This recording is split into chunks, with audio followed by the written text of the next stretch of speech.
Alright, hello everyone, and thank you for tuning in once again to the Black Box Podcast. BBOR, Black Box Online Radio, coming to you from West Virginia.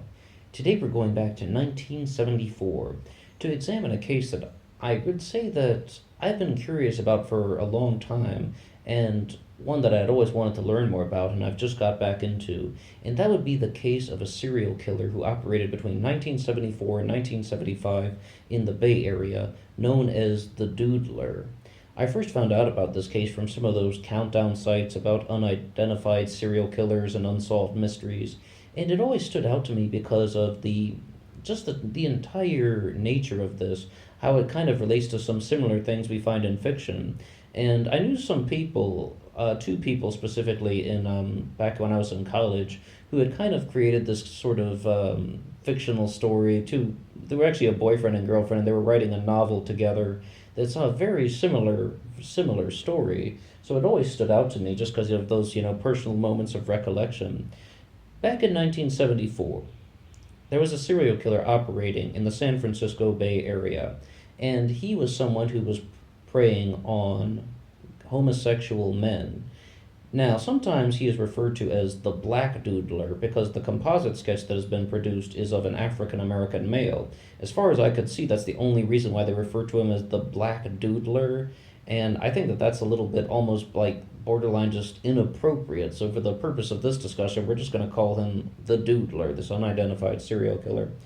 And you want to talk about 14 victims that he killed. I mean, 14 victims were murdered by the Doodler. Three people were also assaulted, but they had managed to survive. When you put that in context to some of the other serial killers around the United States of America, that's very prolific. But in comparison to something like the Zodiac Killer, far fewer victims. But other times you want to compare it to somebody like Gary Ridgway, the Green River Killer, much fewer. But still, though, I definitely would say though something about the Doodler, once again, operating only from 1974 to 1975 primarily, that we know of. Once again, maybe certain things aren't 100% confirmed, and certain pieces of evidence can be lost after all these decades.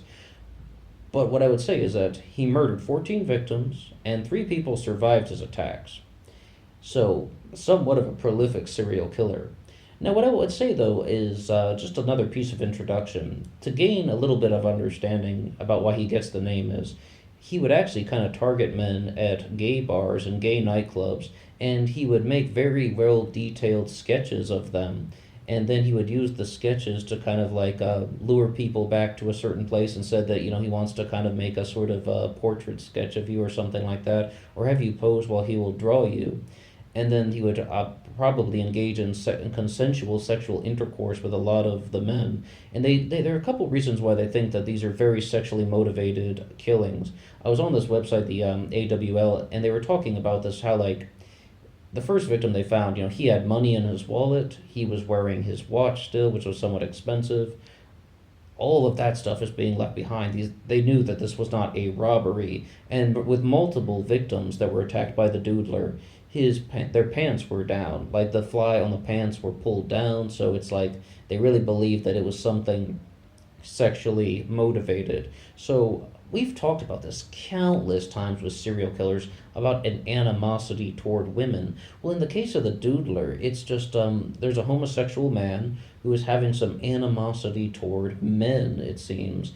And for a while, they thought that he was targeting primarily immigrants. I mean, you have people from Sweden, Germany, other parts of Europe.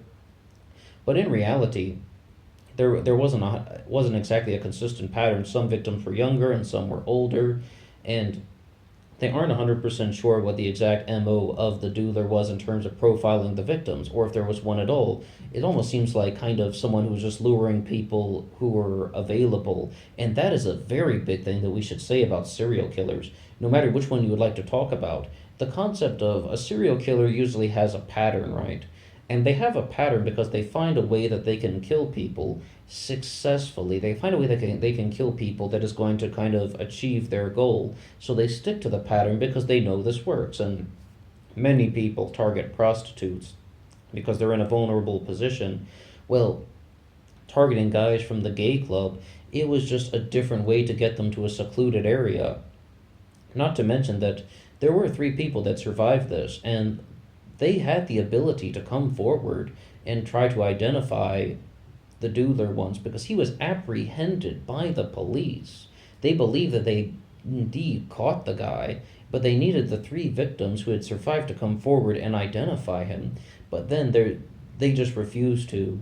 1974 and 75, we're dealing with a very different time, and a lot of people were very ashamed to be publicly gay. Bear in mind that this is even prior to Harvey Milk. So it's like we're sort of saying that people were just very reluctant to come forward. And this is perhaps one of the reasons why the Doodler was a successful serial killer, because he is preying on people who perhaps would not want others to know that they are at the gay club. Maybe he's preying on people who are just, well, they don't want their sexuality to be broadcast to the entire city of San Francisco and the entire nation. So what they're doing is they're definitely on the down low, they're under wraps. They're people who have secrets, in other words, and that's the thing that the Doodler was preying on. Now, there have been multiple things, though, from the police where they believe that they have zeroed in on a suspect, they believe that they almost caught him. We mentioned one of them, but that wasn't the only time. It's just, he's avoided capture. Interestingly enough, though, I was on one of the YouTube channels. It was one of the lists.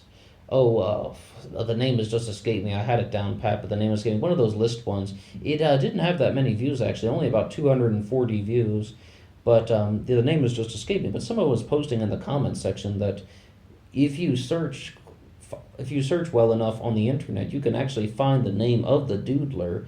They're like, this is something that is known to the police and has been published somewhere. And then other people, including myself, were just like, well, hey, please share. If you say that you have the name of this unidentified serial killer, well, please come forward. Or even better yet, there is currently a $100,000 reward for information leading to the capture of the Doodler, which there should be. I mean, we're talking 14 people murdered and 3 attempted murders. I mean, if you have that information, come forward with it. I mean, if you think that there is some way that you could bring this person to justice, come forward with it.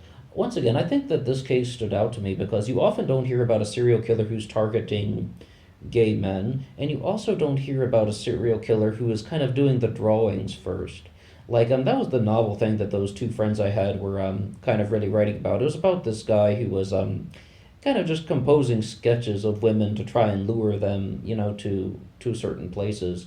And that stood out to me because it is something rather almost unique to the case, hence the name, the Doodler. And another reason why this case attracted me was also just it's somewhat of a silly name for a serial killer that you wouldn't expect, the Doodler. Why don't they call him the sketch artist or something like that? That would have been a little bit more, I don't know, well, just not as silly.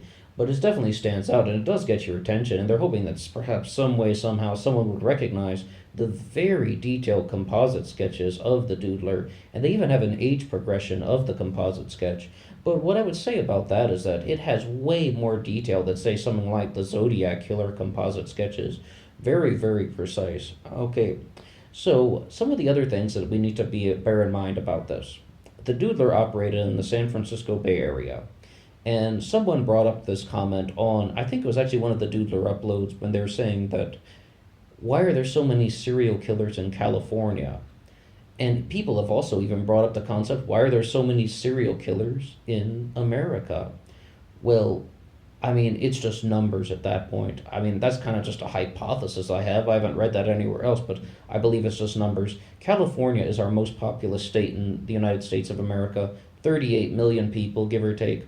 So you're going to have a higher population means that you're going to have a higher amount of crimes, and that includes murder, and that includes serial killing. That is the only reason why I believe that there are more serial killers in California, or the more famous stories you hear about coming from there. And some people also ask the question about why are so many serial killers white people? And once again, I think that's the same thing, that white people were just the largest demographic. Caucasians were just the largest demographic in the United States of America. And with the Doodler, as we see an African-American serial killer, we have many African-American serial killers like Wayne Williams, or what was the name of that one guy in St. Louis who had the torture dungeon in his basement?